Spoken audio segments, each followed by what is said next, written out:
posa jodava tukupasirani simene wayankhula Bon Kalindo lero lino pa 1 January 2026.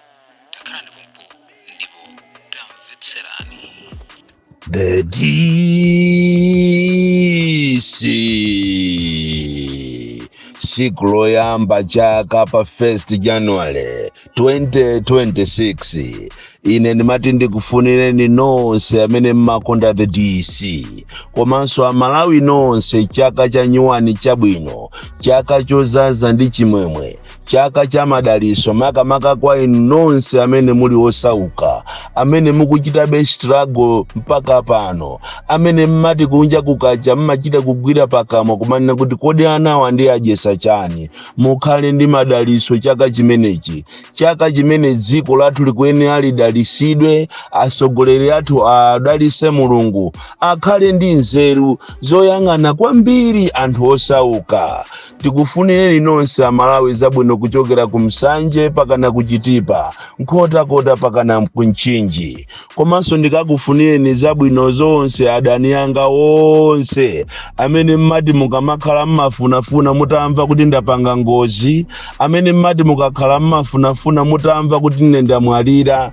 Ndikufunireni chaka chabwino, komanso ndikufunireni ndithu madaliso nonse chifukwa chonena kuti mukamandida ine mmakhaso nanenso mukundipasa madaliso.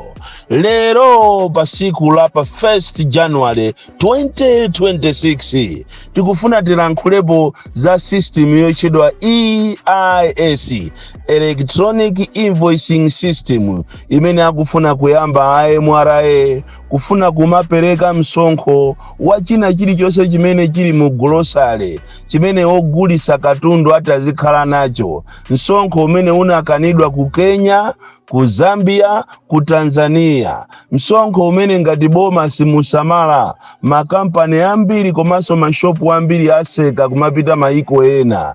Izi ndi zimene ndikufuna ndiupereke uthenga wa ulere kwambiri ku boma, kunena kuti boma la nzeru limawapanga anthu ake kuti azikhala ndi ndalama. Komanso lero tilankhulapo nkhani ya ma service providers makamaka a TNM komanso Airtel, amene akuzunza Malawi kwambiri, amene mukumakweza mabando, mukumakweza ma products yanu mwachinsinsi osauza Malawi. Komanso mafoni akuvuta kwambiri, palibe amene akunjoya ndi ma system anu. Kunali bwinonso mwina ngati mwatopa makamaka inu a Airtel mukanangonyamuka kuti muzipita ku manyumba maazi manu kuti muzikakhala kusiyana kuti muzingotibera ifeyo ndalama a Malawi. Koma tisanafike kumeneko nangofuna kuti ndithokoze akuchibuku products ainyake opanga chibuku mowa wa chibuku umene anthu ambiri amaukonda m'mayiko aku Africa, kuti mutamva zimene takuzuzulani kuti matoilet yanu, zimbuzi zanu zinali zoyipa kwambiri, zonunkha,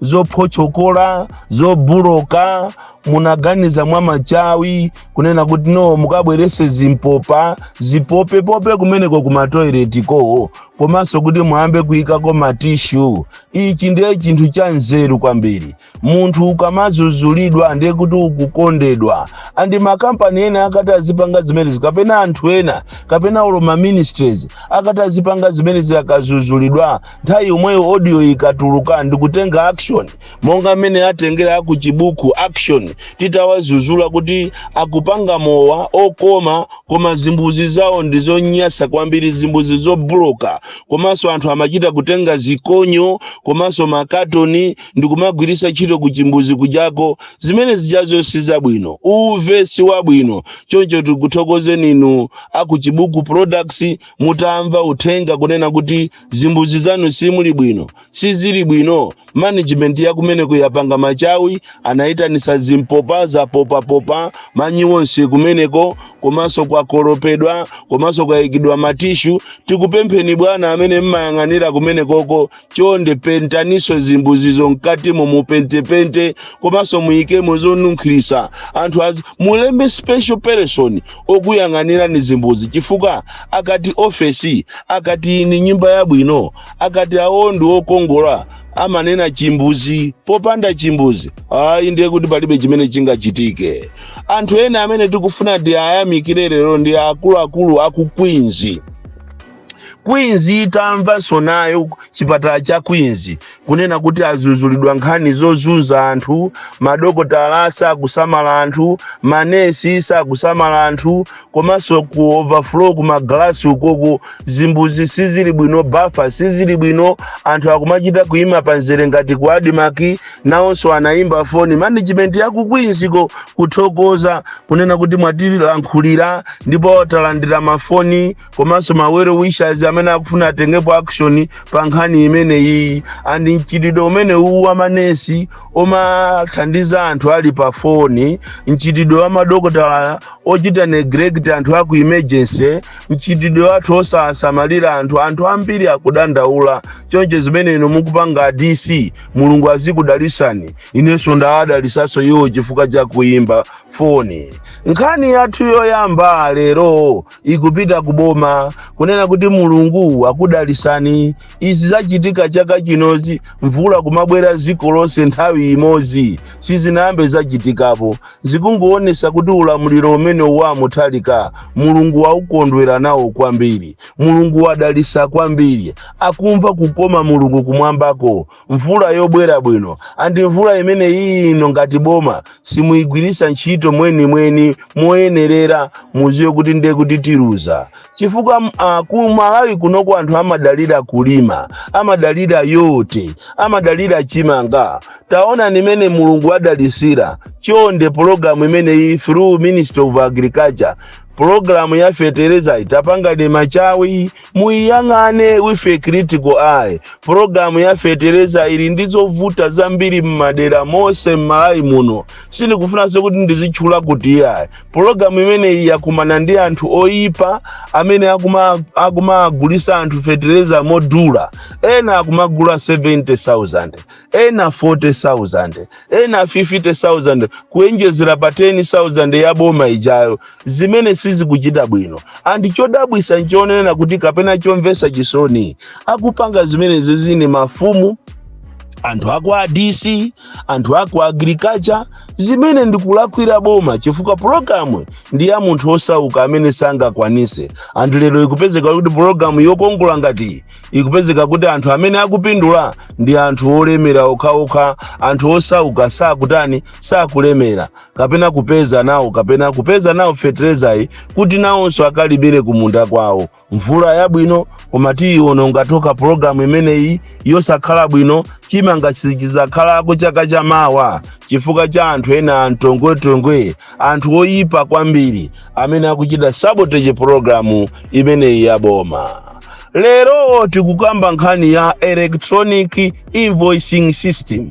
Imene ndi system imene AMRA atayiyambe chaka chino. Chimene ichi ndi chaka choopsa kwambiri ngati sitisamala, ngati inu boma simusamala. Chaka ichi chikhala chaka chimene economy ya ziko lino iti ionongeke. Chaka ichi ndi chaka chimene anthu ambiri opanga ma business ati atuluke muziko lino aseka zinthu zawo. Inu sizoona kuti china chilichonse chokhala mu grocery mungamachichite invoice kuti muzilandirapo msonkho. Kodi pamene popo ndiye kuti economy ya ziko iyenda bwa? Kodi munthu opanga business yo apeza ndalama bwanji? Chifukwa system imene ndi system yochita punish anthu azamalonda. That is why anthu ku Kenya anapanga mademo woopsa. Anthu ku Tanzania anayamba kuukira ziko lawo, anthu ku Zambia anayamba kuukira ziko lawo. Vuto lakuno ku Malawi inu akulu amene muli olemera simayang'ana za anthu osauka, mango yang'ana ndalama zimene zikulowa m'matumba mwanu. Koma mnati muziona amene amavutikira anthu amagolosale, anthu amashopu ndi mmene izilili. Ndikukuuzani msonkho umene simunga uchite implement.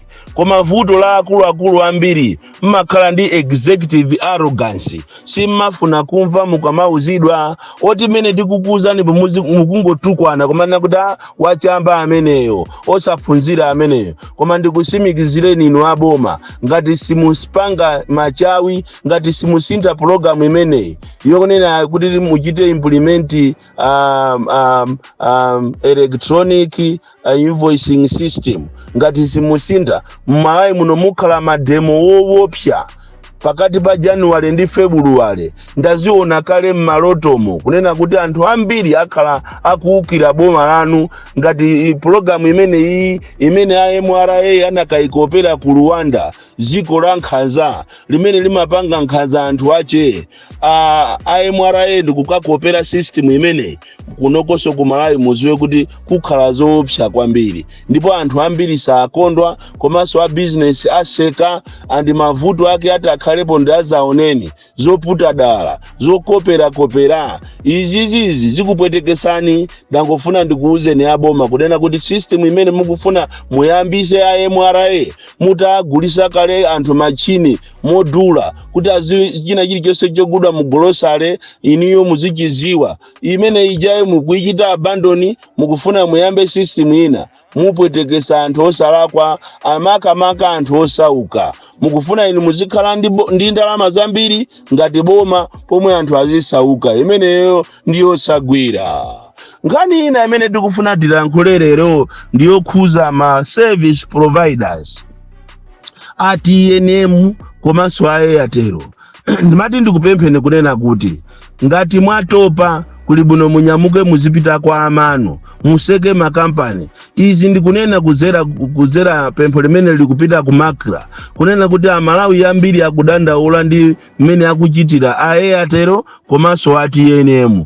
Akukweza ma products yawo mwachinunu mosaulula, komanso ma services yawo ali very poor. Phone ukayimba ikungodula, komanso ukagula bando ijayo mmene ikuthera within a minute bando yose yata, komanso bando yaikweza ina ili pa 1.5,000 ya per day, imeneyo ina pa 3,000 ya per day. Zinazo ndendi zodula kwambiri, koma mmene zikuthera modabwisa kwambiri woti anthu ambiri akuzunzika akudandaula. Ndiye timati tikupempheni inu aboma kuzera ku Makra kunena kuti mukuyenera muachite discipline anthu amene wawa, anthu ATNM komanso wa Airtel amene akuzunza anthu, amene akubera anthu mwachidule. Tinene kuti makampani amene wabwera kunoko kuti azabe chifukwa Amalawi ambiri sakunjoya nawo. Cholinga cha phone ndi communication. Ngati ziko likhale ndi poor communication, chitukuko sichimabwerako. Anthu sangathe kumapanga china chilichonse moyenderana. Zambiri zizimayenda mmafoni, even mmabanki mmene anthu kuti achite transact, it is through the internet. Na ndi ngati internet ikhale not favorable, ikhale yodula, ziko lotero silimatukuka. So tinafuna tikuuze ninu aboma kuzera ku Makra popeza paja ikirana kumbuyo mungopita mukalandire ndalama monga mmene amapangira awa amachita inspect zinthu zosiyana kuma council, akuma assemblies, komanso akama amati akapita malo ambiri kwachita inspect zinthu amangolandirako ndalama ndi kumapita. Inunso kuteko mpita mukangolandira ndalama kumene ku service providers ATNM komanso Airtel mukangolandirako ndalama, noti kuachita discipline. Mukuyenera muchite install discipline mwa inuyo first, kena kumuzikachita install discipline kwa anthu ngati amene wawa. Amalawi ambiri akudandaula kwambiri, andi muchaka chimene chichi munayenera kuti muzipangise zinthu kuti zisinthe, kuti Amalawi azimva kukoma. Bon Klindo, the DC, mwana woopsha kwambiri, the most deadly and dangerous child from Jeza Village, TA Mabuka, Box 76, Molanje, Malawi, Southern Africa.